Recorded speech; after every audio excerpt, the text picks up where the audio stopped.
नमस्कार, मेरा नाम है तेजपाल नेगी और आप देख रहे हैं SJ टीवी। शिमला लोकसभा क्षेत्र में चुनाव की सरगर्मियां तेज हो गई हैं। कल कांग्रेस के विनोद सुल्तानपुरी ने शिमला में अपना नामांकन पत्र दाखिल कराया और जिस तरह से उनके कार्यक्रम में भीड़ इकट्ठी हुई, तमाम नेता एकजुट हुए, उससे ये बात तो एक संदेश गया है पूरे प्रदेश में कि भारतीय जनता पार्टी के मुकाबले अब कांग्रेस एकजुटता के साथ चुनाव लड़ने की तैयारी कर रही है। ये बात भी सही है कि शिमला लोकसभा क्षेत्र में खासकर सोलन ज़िले के अंदर बहुत सारी चुनौतियां हैं कांग्रेस के लिए, क्योंकि ये सीट पहले भारतीय जनता पार्टी के हाथ में थी, वर्तमान में भारतीय जनता पार्टी के हाथ में। कैसे छीननी है, इस सब रणनीति को सोलन जिले में बना रहे हैं कांग्रेस के जिला अध्यक्ष शिव कुमार जी। और सौभाग्य से आज वो कांग्रेस भवन में हमें उनसे मुलाकात हुई और उनसे करते हैं बातचीत का सिलसिला शुरू। स्वागत है आपका शिव कुमार जी। बहुत धन्यवाद, आपको बहुत धन्यवाद। क्या तैयारियां हैं, कैसे सुरेश कश्यप से छीनेंगे आप इस सीट को?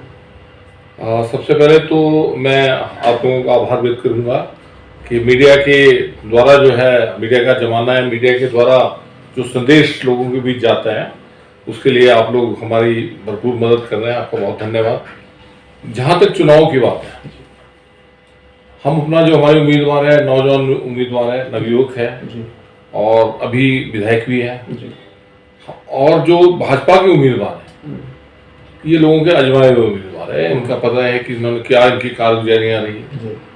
हम इनकी कारगुजारियों के ऊपर ज़्यादा टिक्का टिप्पणी बाद में करेंगे। हम अपने उम्मीदवार के बारे में बताएंगे। जिस तरह से कल जनसलाब उमड़ा, जिस प्रकार से हमारे नेता सब एक ही मंच पे हैं और हमारे माननीय मुख्यमंत्री जी, हमारी प्रदेश अध्यक्षा जी, जिस प्रकार से कल का कार्यक्रम रहा, मैं पूर्ण विश्वास के साथ कह सकता हूँ कि कांग्रेस पार्टी यहाँ बहुत अच्छे भावों से ये सीट निकालेगी और विनोद सुल्तानपुरी को लोकसभा में भेज दिया जाएगा। अभी हम भारतीय जनता पार्टी की प्रेस कॉन्फ्रेंस से आए हैं और उनका एक दावा है कि विनोद सुल्तानपुरी चूँकि एक विधायक रहे और उन्होंने ये पिछले 1.5 साल में कुछ नहीं किया अपने विधानसभा क्षेत्र में, इसलिए कांग्रेस उनके असफलताओं को पर्दा डालने के लिए उनको सांसद का टिकट दे दी।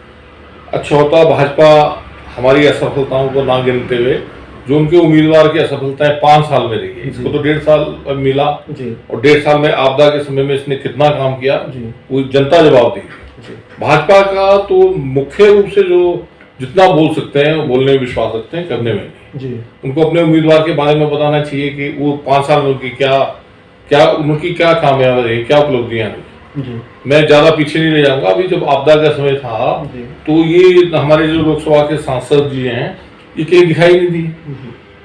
आपदा कोई कांग्रेस पे तो आई नहीं थी, आपदा तो पूरे प्रदेश पे आई थी, हमारे प्रदेशवासियों पे आई थी। और हमारे माननीय मुख्यमंत्री जी ने जिस प्रकार से मानवता का मसीहा बनने का एक पैगाम दिया, जिस प्रकार से लोगों की मदद के लिए आगे आए, पूरा मंत्रिमंडल आया, विधायकों की ड्यूटियां लगा दी गई। क्या माननीय प्रधानमंत्री जी या ये जो हमारे सांसद महोदय हैं या हमारे जो यहाँ अध्यक्ष हैं इनके भारतीय जनता पार्टी के, क्या उन्होंने उस दौरान कुछ किया? ये एक पहली बात। दूसरी बात, ये जो हमारे सांसद महोदय हैं, इन्होंने जो पंचायतें गोद ले रखी थी उन पंचायतों में इनका घुसना मुश्किल है, क्योंकि काम के नाम पे तो इन्होंने कुछ किया नहीं, खाली बोलने में विश्वास रखते हैं और नई नई बातें पैदा करने की कोशिश करते हैं। तो मैं समझता हूँ पूर्ण रूप से फ्लॉप, इनका पूर्ण रूप से कार्यक्रम फ्लॉप, ये कहीं भी सामने टिकने वाले नहीं है। और जनता जो है, मैं नहीं कहता कि कांग्रेस ही हराएगी, कांग्रेस करेगी, जनता जो है पूर्ण रूप से इनको हराने का मन बना चुकी है और हमारे उम्मीदवार के पक्ष में पूर्ण रूप से जनता खड़ी। बातचीत के बीच में चाय आई है तो क्यों ना चाय की चुस्कियां भी लेते हुए बातचीत करें तो ज़्यादा अच्छा है। मुझे 3 वो खूबियां बताइए विनोद सुल्तानपुरी जी की, जिसकी वजह से पूरे शिमला लोकसभा क्षेत्र में अधिकांश सीटें वोट उनको मिलने जा रही हैं। 3 खूबियां। विनोद सुल्तानपुरी जी सबसे पहली बात काम करने वाले जी। उन्होंने जिस तरह से आपदा में अपने क्षेत्र में और अपने जिला में जिस तरह का उन्होंने कार्य का परिचय दिया, उससे पूर्ण विश्वास है कि संकट की घड़ी में वो सब हमारे जो शिमला निर्वाचन क्षेत्र के लोग हैं उनके साथ खड़े रहेंगे। नवयुवक हैं, नवयुवकों का पूरा उन्हें समर्थन है, और उस समर्थन में नवयुवकों के लिए जिस प्रकार से नवयुवकों की आवाज वो उठाते हैं वो उनके लिए एक बहुत बड़ा योगदान उनकी जीत में इसका बात का भी रहेगा। दूसरा, माननीय जो हमारे सुल्तानपुर जी रहे हैं, इनके पिताजी वो 6 दफा के हमारे लोकसभा सांसद रहे हैं और बहुत ही भले और ईमानदार व्यक्तित्व के मालिक रहे हैं। ये जो हमारे विनोद जी हैं, विनोद जी कॉन्वेंट के पढ़े हुए हैं, LLM कर रखा है, उसके बाद जिस प्रकार से अपने लोगों के बीच ये अपना बन रखते हैं, अपनी भाषा में बात करते हैं, अपने लोगों के बीच खड़े रहते हैं, ये इनका दूसरा बड़ा गुण। तीसरी बात, माननीय मुख्यमंत्री जी, उनका जो नेतृत्व है उनके नेतृत्व के अंदर किस प्रकार से इन्होंने अच्छा काम किया, वो भी इनके लिए बहुत बड़ी उपलब्धि पूरे शिमला संसदीय क्षेत्र में। अच्छा, वैसे चूंकि ये विधायक रहे हैं और पूरी शिमला संसदीय क्षेत्र में उन्होंने नहीं काम किया था, क्योंकि ऐसा कहीं उनके दिमाग में भी शायद नहीं रहा होगा कि उन्हें टिकट मिल रहा है जी, तो चुनौती तो है आप लोगों के लिए। नहीं, चुनाव तो चुनौती होती है और चुनौतियों को एक योद्धा के रूप में लेना चाहिए, और मैं समझता हूँ ये हमारे माननीय मुख्यमंत्री जी के योद्धा हैं और ये पूर्ण रूप से विजय हासिल करेंगे। मुझे हंसी आ रही थी, अपने सांसद महोदय जो हमारे यहाँ से कश्यप जी रहे हैं, उनको अभी एक पत्रकार ने नाहन में घेर के बोला कि आपकी 5 साल की जो उपलब्धियां आ रही है, और उससे भिड़ गए, सुनना नहीं चाहते अपने खिलाफ कुछ। दूसरा, कहने के लिए कुछ है नहीं अभी पिछले दिनों से इधर, तो उन्हें क्या, इनको और तो कुछ मिला नहीं विनोद के खिलाफ, तो कहने लगे कि विनोद के जो पिताजी थे वो सांसद थे, परिवारवाद। मैं इनको थोड़ा सा कहना चाहता हूँ कि आपको दूसरे की तरफ तो आप एकदम देख लेते हैं, अपने परिवार में देखिए, क्या अनुराग जी के पिताजी धूमल जी नहीं है, वो मुख्यमंत्री रहे हैं, अनुराग वहां से सांसद आए। अपने राजनाथ सिंह जी जो हैं उनके बेटे राजनीति में नहीं है, कल्याण सिंह जी के बेटे राजनीति में नहीं है। मतलब इस तरह की बातें करते हैं जो दरअसल में कहीं टिकती नहीं। तो मैं समझता हूँ इनमें भी किसी पूर्ण रूप से ये फ्लॉप रहे, गंभीरता नाम की इनमें चीज नहीं है, और ना जाने अभी जो इतनी बड़ी आपदा प्रदेश में आई, उस आपदा के दौरान ये 3 MP थे राज्यसभा के अलग, लेकिन किसी की हिम्मत नहीं हुई कि प्रधानमंत्री से जाके या गृह मंत्री से जाके प्रदेश के लिए कुछ मांगे। हमारे जो माननीय मुख्यमंत्री जी हैं, उन्होंने इन सबको इकट्ठे करके कहा कि आओ विधानसभा में आते, पूर्ण रूप से आवाज उठाते हैं, विधानसभा के थ्रू हम अपने प्रधानमंत्री से मांग करेंगे कि हमारे को 12,000 करोड़ रुपये यहाँ दिया जाए। जब आप उत्तराखंड को दे सकते हैं, जब आप गुजरात को दे सकते हैं, तो हिमाचल का क्या कसूर है? अगर हम यहाँ कांग्रेस है और आप बीजेपी वाले हैं, तो क्या कांग्रेस के जहाँ है वहाँ आप लोकतंत्र का गला घोट देंगे? लेकिन इन्होंने इनके किसी MP ने, चाहे वो 3 MP थे, किसी ने ये जहमत नहीं उठाई, और यहाँ जब बिल पास करने की बात आई तो ये लोग बाहर तो बड़े बड़े घड़ियाली आंसू, मगरमच्छ के आंसू बहाते रहे, लेकिन जब बात आई जब उसमें विधानसभा में, तो विधानसभा मुख्य दर्शक बन गए और वहां से ये बायकॉट करके चले गए। इनका इतिहास विश्वासघात से भरा हुआ है और इसकी सजा इनको अभी आने वाले दिनों में जनता हिमाचल प्रदेश में दी। उनका कहना है कि प्रधानमंत्री की कांग्रेस दावा कर रही है कि नहीं मिली, वो मदद मिली थी और कांग्रेस सरकार ने उसी मदद को बांटा है यहाँ पे, जिसको वो कह रही है प्रदेश सरकार। मैं समझता हूँ झूठ बोलने में इनकी कोई मुकाबला नहीं करता। बहुत झूठी पार्टी बीजेपी, बहुत झूठी पार्टी, झूठ बोलेंगे और बड़े आत्मविश्वास के साथ। वो इनके प्रधानमंत्री जी भी बोलते हैं और उनका अच्छी बातों के लिए तो अनुकरण करना नहीं, उनकी बहुत झूठ बोलने की कला इन सब में। इस तरह की बात करेंगे कि ये हो गया, वो हो गया, सो हो गया।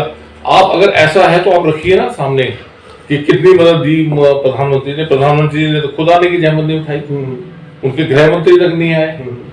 तो मैं समझता हूँ पूर्ण रूप से प्रदेश के लोग इनके प्रति निराशा, पूरी निराशा प्रदेश के लोगों में इनके प्रति है और उसका जवाब जो है 1 जून को इनको मिल जाएगा। विनोद सुल्तानपुरी जी को लड़ाने के लिए जो फेम प्रसिद्ध है कि कांग्रेस तो धड़ेबाजी से कभी उबर नहीं पाई, इकट्ठे हैं सब, सारे धड़े इकट्ठे हैं। आप बता दीजिए नहीं है, हमारे यहाँ किसी तरह की धड़ेबाजी नहीं है। हमारे 4 जो यहाँ विधायक हैं उनमें 1 मंत्री जी हैं, 2 CPS हैं और एक हमारा जो जहाँ वो जो भगौड़ा जो चला गया है वो भी कांग्रेस के साथ ही था, लेकिन अब वो अटैची की प्रथा है, चल गई तो वो भी चला गया।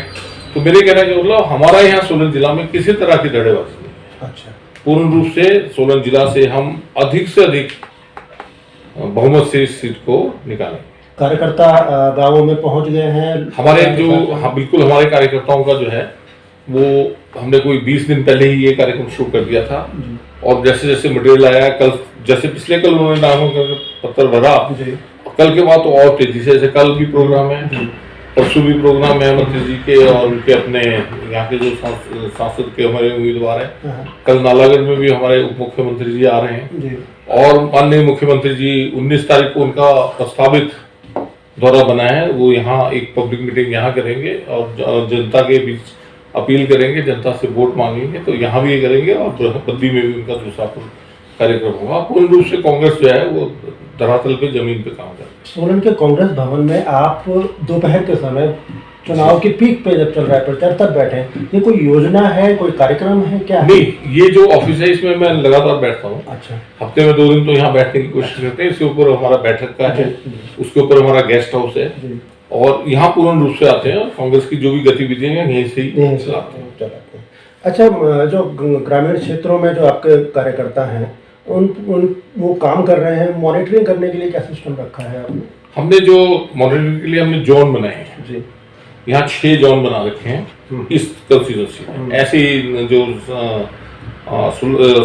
कसौली है वहाँ 8 बना रखे हैं, कहीं 10 बना रखे हैं। उनके हमने मॉनिटर करने के लिए इंचार्ज बना रखे हैं, उनसे पूरी रिपोर्ट ली जाती है। अभी जैसे मैं आज यही बात कर रहा था कि इतना मटेरियल आया है, हमने दिया है, वो कहाँ कहाँ पहुँचा, कैसे हुआ, कहाँ लगा, और अभी जो ये मटेरियल, मेरी कोशिश रहती है कि मैं अपने आप यहाँ बैठ के इसको सारा सुचारू रूप से देखूँ। ये थे कांग्रेस के जिला अध्यक्ष शिव कुमार जी, जिन्होंने हमें बताया कि किस तरह से वे विनोद सुल्तानपुरी को, कांग्रेस के प्रत्याशी विनोद सुल्तानपुरी को जीत दिलाने के लिए एकजुट होकर चुनाव प्रचार में जुटे हुए हैं। उनकी मेहनत रंग लाए। बहुत बहुत शुभकामनाएं। नमस्कार। धन्यवाद।